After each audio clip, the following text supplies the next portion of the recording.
Na coach, mchezo umetamatika sare ya 10 kwa Bandari msimu huu, lakini kwa maoni yako umeridhika na alama moja siku ya leo?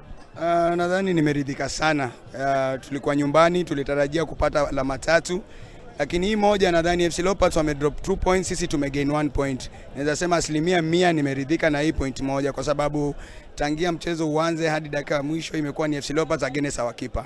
Nadhani hiyo ni kitu moja ambao lazima tuangalie kwa jicho lingine kwa sababu nadhani hatukucheza mchezo wetu kabisa. Nadhani pia kikubwa zaidi najua tatizo liko wapi. Baada ya mchezo leo kuna vitu ambazo zimejiexpose kabisa, ni vitu gani ambazo nafaa tuzifanyie kazi. Ukiangalia pia nina tatizo ya options hapo katika safu la ushambuliaji.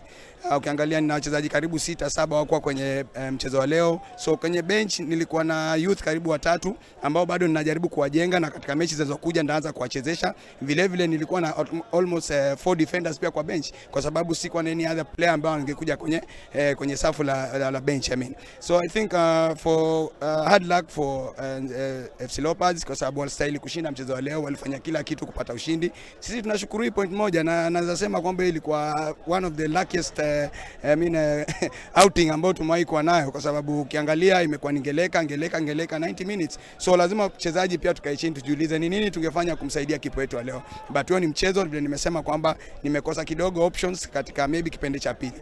Na kipindi cha kwanza kweli walidominate. Kipindi cha pili tulikuwa calm kidogo, but yes, lazima tukue na watu kutoka kwenye bench. Haikuwa na sikuwa na hiyo uwezo, but I think hiyo point moja inatuweka mahali. Siku zote naamini ukiongeza point katika alama ambazo uko nazo, then is a plus to you despite the performance today. Naam coach, umezungumzia kipindi cha pili kwa ulikuwa na momentum, yes, lakini kipindi cha kwanza ulilazimika tena kuweza kufanya badiliko kutokana na majeraha.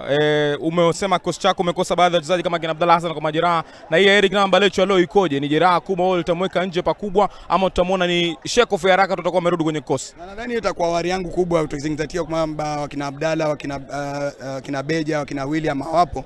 So nadhani I hope tukiendelea kwenda kuona daktari atafanyia kazi swala lake.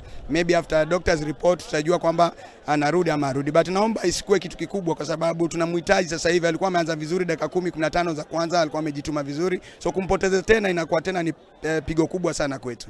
Asante sana coach na kila laheri katika mechi zijazo. Nashukuru.